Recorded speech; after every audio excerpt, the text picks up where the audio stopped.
Just outside the quaint town of Puente Viejo, Spain, is a cave system known as Monte Castillo. And within this system, a specific cave called El Castillo contains some of the oldest human cave paintings dating back to 41,000 years ago. For centuries, the focus of paleoanthropology has been the representational art that our ancestors left behind in caves. Eye-catching drawings of deer, horse, bison, and human figures. But in 2012, Genevieve von Petzinger, paleoanthropologist and researcher for the University of Victoria, discovered something overlooked by many experts.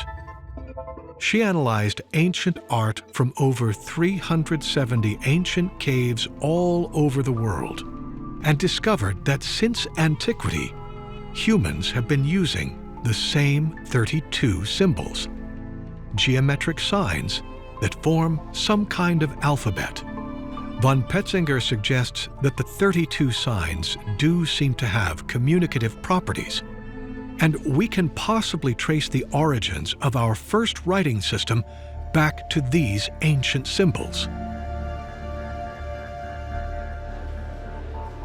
How do the symbols that we see today in our religions, our flags, and our institutions connect us to an ancient past that we have barely scratched the surface of understanding? And when this is revealed, what will it say about humanity and its future? The use of symbols to communicate ideas goes back into our history long before language was even created. When we talk about the study of symbols today, there are different kinds of symbols that we become accustomed to, sometimes without even thinking about it. There is a form of language that has no words and no sound, and I'm fascinated by this form because it may represent one of the most advanced and sophisticated forms of communication. It's called an ideogram. And an ideogram does precisely what it suggests. It is a symbol that represents an entire idea or an entire concept without ever uttering a word or a phrase or a sound to describe that idea, and without needing the complex language of alphabet to describe the nuances of that idea. If these symbols are more complex than our current written language, does the infamous number 32 have any correlation to the ancient past? The significance of the number 32 in the Western occult tradition is highly significant, and it has to do with the so-called Tree of Life on the Kabbalah. So on the Tree of Life on the Kabbalah, there are 10 what are called sephira, or spheres.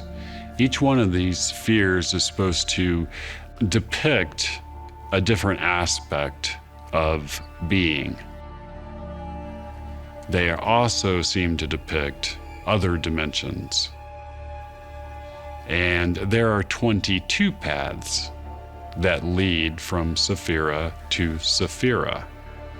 Now, those 22 paths match the 22 trumps in the tarot deck, which I don't have to tell people is extremely mysterious. Nobody knows really where the tarot deck came from. It just appears with all of this knowledge.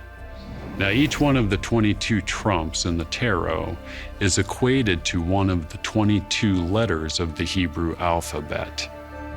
And since the Hebrew alphabet letters are equated to a numerical value, you have a perfect system of basically what you're seeing. So these 22 paths, represented by numbers, are the frequencies that separate these different dimensions one from the other. And you're looking at a map, an ancient map, left to humanity about that knowledge.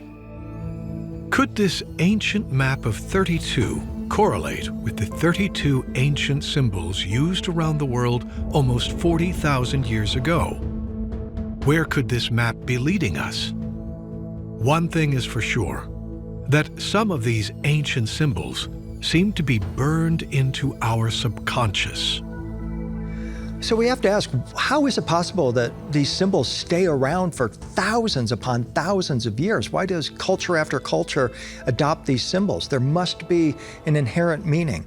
One explanation is the study of phosphenes.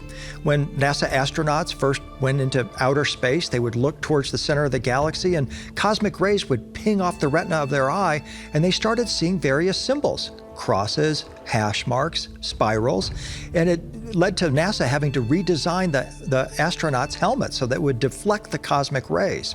And this led to a theory that perhaps some of these symbols are hardwired into our DNA.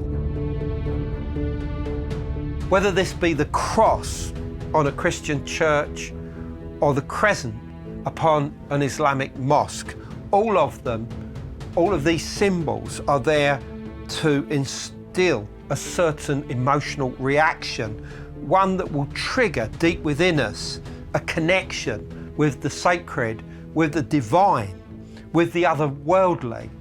And these symbols have been used for tens of thousands of years, and of course, we still see them as important today.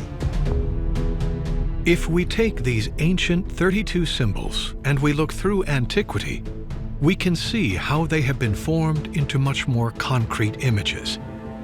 But these concrete images began to hold a certain frequency and meaning throughout time, meanings we still hold today. Experts suggest there are 7 main ones: the Vesica Piscis, the Star of David, the Ankh, the Cross, the Chicana, the Swastika, and the Crescent Moon. If we go back into antiquity, how has the meaning of these symbols changed? And most importantly, how do all of these symbols bring us back to an ancient civilization known as Atlantis?